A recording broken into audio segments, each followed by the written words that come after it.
वैष्णो देवी की कथा भारतीय हिंदू धर्म में अत्यंत महत्वपूर्ण मानी जाती है। इस देवी का मंदिर जम्मू और कश्मीर के कटरा नगर के पास त्रिकुटा पहाड़ियों पर स्थित है। वैष्णो देवी को माता रानी, त्रिशूल देवी और महालक्ष्मी के रूपों में पूजा जाता है। उनके दरबार में श्रद्धालुओं की अपार संख्या हर साल देवी के दर्शन करने आती है। यह कथा न केवल धार्मिक महत्व रखती है, बल्कि यह भक्ति और समर्पण का भी प्रतीक है। कथा का आरंभ माता के अवतार से होता है।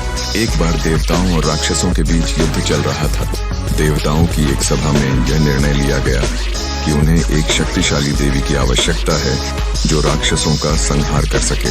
तब देवी दुर्गा ने राक्षसों का संहार करने के लिए विभिन्न अवतार लिए। एक समय राक्षस महाकाल ने देवताओं को परेशान किया और अंततः देवी दुर्गा ने अमरनाथ की गुफा में प्रकट होकर शक्तिशाली रूप धारण किया। इस रूप को देखकर राक्षसों ने सोचा कि अब उनकी हार निश्चित है। देवी ने राक्षस महाकाल को पराजित किया और इसके बाद वे वैष्णो देवी के रूप में प्रकट हुई। माता वैष्णो देवी का चरित्र अत्यंत दार्शनिक है। उन्हें अखंड, अटल और अजर अमर रूप में पूजा जाता है। उन्हें श्रद्धा पूर्वक प्रणाम करने से भक्तों की हर इच्छा पूरी होती है।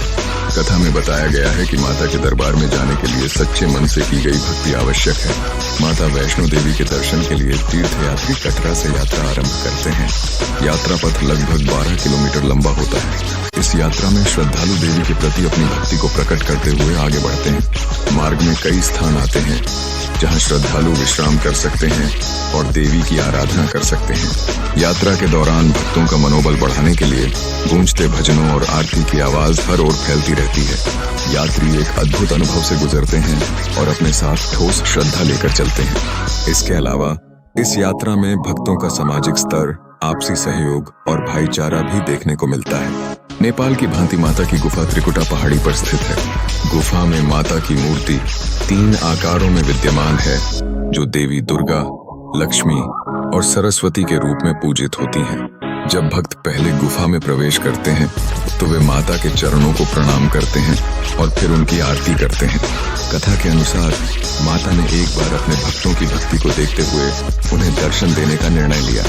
देवी ने दर्शन दिए और सभी भक्त अपनी मनोकामनाएं पूरी करने के लिए उत्साहित हो गए। यही नहीं, माता ने अपने भक्तों को आशीर्वाद देते हुए यह भी कहा कि जो भी सच्चे मन से आकर उन्हें याद करेगा उसकी हर इच्छा पूरी होगी। माता वैष्णो देवी की कथा में भक्तों का समर्पण और भक्ति की कई कहानियां सुनाई जाती हैं। एक प्रसिद्ध भक्त जो यशस्वी व्यापारी था, वह माता की तस्वीर देखकर उनके प्रति मुग्ध हो गया।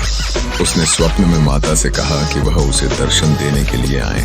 कई सालों तक पहले उसने माता का ध्यान किया और फिर एक दिन मां ने उसे दर्शन दिए। तब से उस व्यापारी ने अपनी तमाम संपत्ति माता के नाम कर दी और माता की भक्ति में लीन रहने लगा।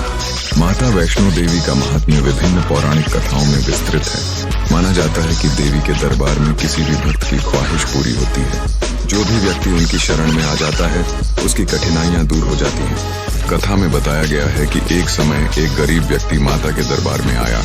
उसने माता से अपनी दरिद्रता दूर करने की प्रार्थना की। माता ने उसे आशीर्वाद दिया और उस व्यक्ति की कठिनाइयों का अंत कर दिया। वैष्णो देवी की कथा भक्ति, प्रेम और श्रद्धा की अद्भुत मिसाल है। यह कथा न केवल धार्मिक है, बल्कि यह प्रत्येक व्यक्ति को सिखाती है कि सच्चे मन से की गई भक्ति का फल हमेशा मीठा होता है। माता वैष्णो देवी सभी श्रद्धालुओं को आशीर्वाद दें और उनके द्वारा किए गए सभी कार्यों में सफलता प्रदान करें। आज भी लाखों श्रद्धालु हर साल माता के दरबार में जाकर अपनी भक्ति और समर्पण व्यक्त करते हैं। उनकी कृपा से भक्तों की जिंदगी मंत्रमुग्ध, सुखमय और समृद्ध हो जाती है। मां वैष्णो देवी का आशीर्वाद सर्वजन पर बना रहे, यही कामना है। जय माता दी।